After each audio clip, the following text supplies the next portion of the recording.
fait du bien, non? Comme aurait dit mon maître à penser en matière de hard rock, ça dégage les cages à miel. Tonton Zézé, si tu nous regardes un jour, sache que cette chronique t'est entièrement dédiée. Pour les néophytes, Tonton Zézé, alias Francis Zégut, a accompagné mes nocturnes au début des années 80 avec son émission mythique en fin de soirée, Wango Tango sur RTL. Je m'incline bien bas, devant l'homme qui a réussi le mariage entre un 103 Peugeot SP et une clé à molette. Bref, graisseux, graisseuse, bienvenue dans cette chronique portant sur le film documentaire AC/DC Let There Be Rock datant de 1980. En 1979, après 4 albums au destin divers, High Voltage, Dirty Deeds Done Dirt Cheap, Let There Be Rock et Power Edge, les Australiens commencent à se faire une solide réputation. Leurs premières parties des plus grands groupes comme Kiss ou Black Sabbath font parler d'elles au point d'éclipser les groupes eux-mêmes dont ils sont censés chauffer la salle.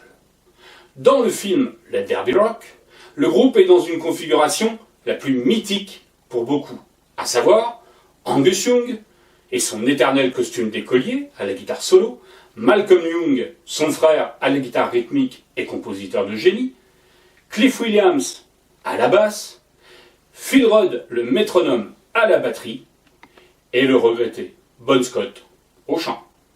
En juillet 1979 sort l'album mythique Highway to Hell, l'album du changement et de la consécration pour le groupe. Réalisé par Hope Muthling, il est moins brut de fonderie et ouvre le groupe aux oreilles d'un auditoire plus blues, plus rock. La sortie de l'album est prétexte à une tournée européenne et le groupe passe en décembre 1979 au Pavillon de Paris, concert filmé pour l'occasion et deviendra Let There Be Rock. Le groupe y reprend un bon nombre de ses classiques et des titres du nouvel album. 1979 est donc l'année charnière pour AC/DC et Highway to Hell se classe directement 17e dans les charts américains, du jamais vu pour eux. Plus tristement, hélas, 1980 sera aussi une année dramatique, avec la disparition du chanteur Bon Scott le 19 février. Le groupe est descendu en plein vol. Mais revenons un peu sur cet événement tragique. En ce 19 février 1980, Bon Scott est en studio à Londres pour travailler avec les frères Young sur le futur album des AC/DC, à savoir Back in Black. Il rejoint le groupe français Trust, qu'il connaît bien puisque les petits Frenchies ont assuré pas mal des premières parties des AC/DC l'année précédente, et notamment celle lors du Pavillon de Paris en décembre. On peut dès à présent s'étonner que le nom de Bon ne soit pas associé au titre du futur album du groupe, qui sortira, ne l'oublions pas, 5 mois seulement après sa mort. Il devait quand même être bien avancé en février, non? La particularité de Bon Scott est certainement d'avoir été autant photographié avec un verre à la main qu'avec un micro, même si sa réputation de showman n'est plus à faire et est incontestable. Pour lui, sexe, alcool and rock'n'roll n'étaient pas vains. Il a brûlé la bougie par les deux bouts. Bon Scott donc avait rendez-vous avec Bernie Bonvoisin, chanteur de Trust, pour superviser la traduction anglaise de l'album Répression que le groupe était en train d'enregistrer, en vue d'une éventuelle sortie sur le sol britannique. Bon Scott passe donc une partie de l'après-midi en studio un verre à la main, et part faire la tournée des Grands Ducs s'enivrant plus que de raison. Un certain Alistair Kinnear le récupère, plus bas que terre, et le ramène chez lui.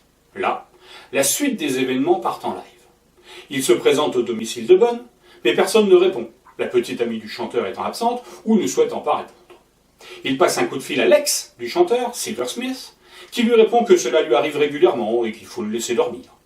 Il décide donc de le ramener à son propre appartement, mais carbonisé comme il lui est impossible de transporter seul ce poids mort. Bon est de bonne corpulence et profondément endormi. Il le couvre donc d'une couverture et le laisse pioncer dans la Super 5. Le lendemain, n'arrivant pas à réveiller Bon, il le conduit aux urgences qui ne peuvent que constater le décès du chanteur, des suites d'une sévère intoxication alcoolique. Nous étions quand même en février. L'alcool réchauffe, mais il y a des limites.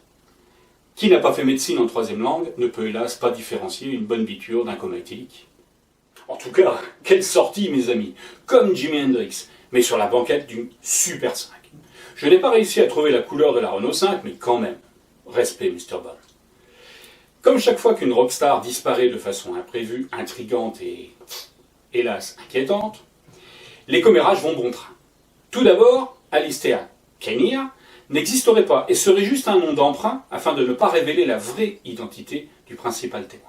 Il est vrai qu'aucun membre du groupe n'a jamais vraiment entendu parler de ce personnage. mystérieusement disparu en 2006 en Méditerranée à la barre de son voilier, après avoir donné une interview pour le site ACDC backinblack.net la même année. Nous sommes en plein film d'espionnage. D'autant que certains disent en plus que Bon Scott aurait souhaité quitter ACDC et que sa sortie par la petite porte aurait été une bénédiction. D'autres mauvaises langues même disent que la Super 5 aurait appartenu à Bernie Bonvoisin, chanteur de Trust. La boucle est bouclée. Bullshit que tout ça. En tout cas, l'année 79-80 a été une année charnière, faisant basculer le groupe de salles de 5000 fans au stade de 50 000 amateurs de hard rock.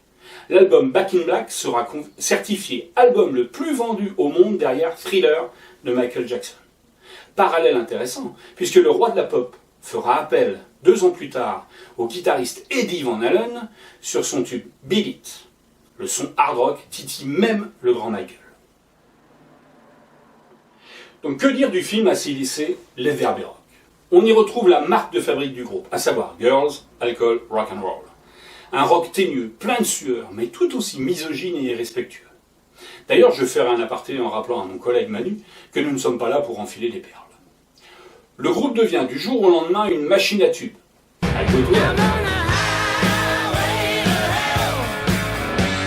Showdown in Phoenix. Touch the Get It Hot. Le morceau Night Prowler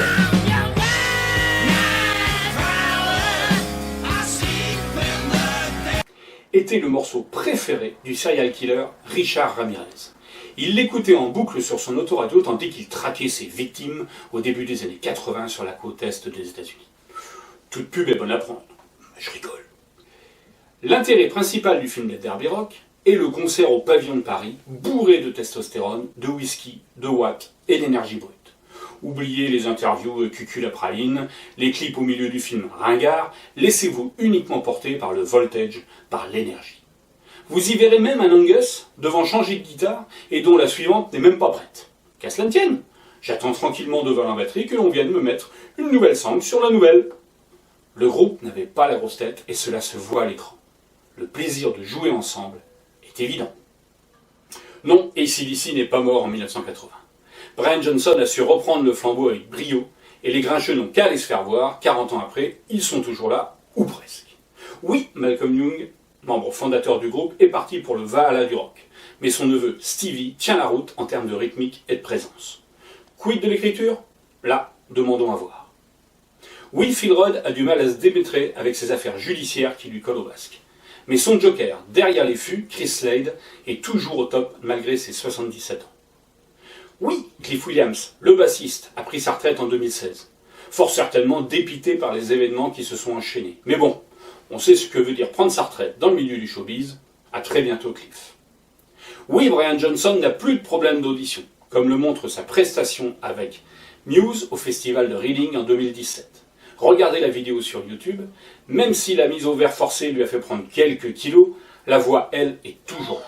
Cela évitera de revoir Axl Rose sur scène à sa place, mais cela n'engage que moi. Et enfin, quid des futurs albums? Tout d'abord est attendu un album hommage à Malcolm Young dans les mois à venir. On dit alors que sa guitare serait présente que sur les chansons, car le guitariste rythmique fondateur d'AC/DC avait dans ses cartons de quoi alimenter quelques albums encore. Le groupe serait de retour à l'automne 2020 pour une tournée mondiale débutant par l'Australie et la Nouvelle-Zélande. Wait and see. Le film est disponible en DVD et Blu-ray chez Warner Home Video. Il est excellent à forte dose contre le coronavirus. La semaine prochaine, une chronique spéciale afin de me permettre, fin de confinement oblige, de prendre un peu d'avance. Un épisode donc fourre-tout dans lequel vous verrez ce que je n'ai pas pu mettre dans les 5 épisodes précédents. J'y révélerai également les 2 bourdes que j'avais faites sur Jason et les Argonautes, et je mettrai également un bêtisier pas piqué des hannetons. Rassurez-vous, des bourdes, il y en aura d'autres. Personne n'est parfait. Écoutez ça.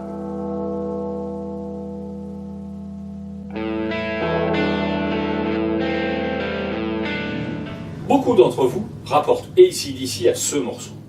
Les cloches d'Hells Bells ont ouvert Back in Black en août 1980 et ont donné naissance à la deuxième vie d'AC/DC. Je vous laisse pour ma part avec une chanson moins connue que toutes celles entendues aujourd'hui, mais qui personnellement me parlent beaucoup plus car plus bluesy. A très bientôt donc, bon film, et n'oubliez pas, ride on.